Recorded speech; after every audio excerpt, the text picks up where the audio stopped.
Ironman? You already started answering it, but I guess to have you expound upon it. One question we've been trying to ask all of the candidates who have come in is how they would use the Penn Democrats in their campaign if endorsed, whether that's knocking on doors or writing letters or however it is your campaign operationally. I think, you know, it's one thing to knock on doors, and I used to knock on doors, but I also think you should be involved in the policy making. I mean, the reason a person runs for public office is fundamentally to put people in position. You know, you run for this position to govern. That's why you run for public office. Some people get caught up in the element of the campaign. The nature of the campaign is to govern. Yes, I need door knockers. Yes, I need people to do phone calls. Yes, I need people to do all that. But you also need to be involved in the public debate discussion what's taking place in the city of Philadelphia. And there's roles that you can play. I mean, there's roles around greening, environmental, education, public safety, things of that nature. And I strongly believe that there is no role that you could not play in terms of my particular campaign. Look, that's how I got started. I got started in 1979, what you call, Frank Rizzo was the mayor, and he was trying to change the charter. And I was like 21, 22 years old, and I organized people against that. So I'm saying to you that my experience has been you can be involved in all aspects of the campaign. There will be no aspect that will be off limits to you being involved. Yes? Do you believe that the answer to the problem with the Philadelphia public education system is adding more charter schools? I believe that charter schools are a part of the solution. I don't believe that they are the solution. And I believe, see, I'm a strong advocate that believe in the choice and option, right? Similar to people may go to Penn versus going to Temple. I went to LaSalle, St. Joe, Cheney or Lincoln. What exactly that does is basically, look, we live in a society where choice and option is very important. If you know anything about the civil rights movement, the fight was not about eating at the lunch counter. The fight was not about eating at the lunch counter. What the fight was is having options and choices. Now the difference is, can people read the menu? The menu is in Spanish and the menu is in Chinese. The world is a global world today. And can young people have the ability to be able to compete in the world? Our public school system was created in the 19th century. We must modernize our public school system to be able to compete in the world. Now, if we want to compete in the world, we must have an educated population. People follow jobs, jobs follow people.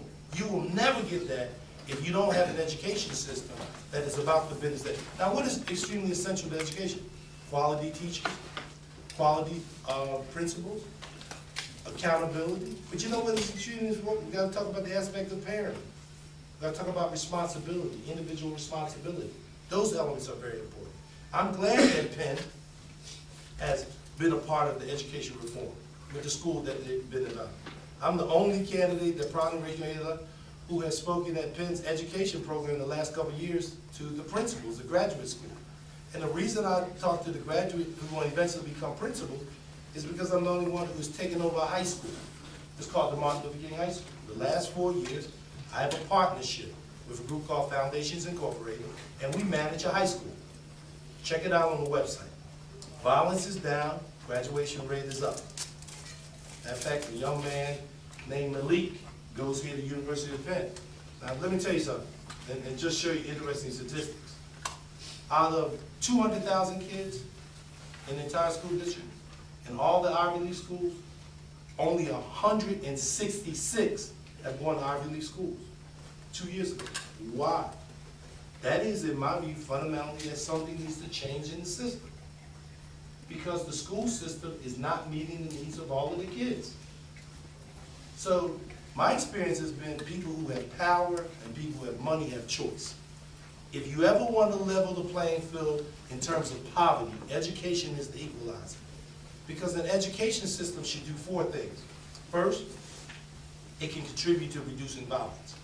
People who tend to be educated are less interested in participating in violence.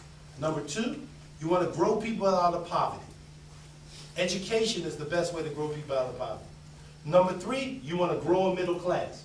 And last but not least, and this is my favorite, this is absolutely my favorite, about creating democracy. A lot of people don't look at education in that context. You know, we talk about about democracy in Iraq, in Iran, and Afghanistan. But let me tell you something, we need to talk about a little democracy here.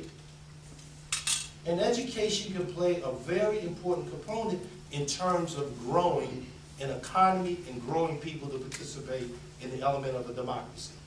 Because people who read and write are going to participate in the democracy. They're going to vote, they're going to see their need. Because, you know, to get in public office, it starts with the people. That's why I'm here today. I got to come through you. Nobody can become governor, president, or mayor unless they go through you. Now, how many places you got that around the world? You got a chance. This element called self-governing is an extreme important element. And it is an element that we sometimes take too lightly. So if you want to make a change, the best way to make a change is to be involved. So I think that the education system, in my view, needs to be modernized, and I think charters are a part of the solution. I don't think charters are just a mechanism. That's what a charter school is.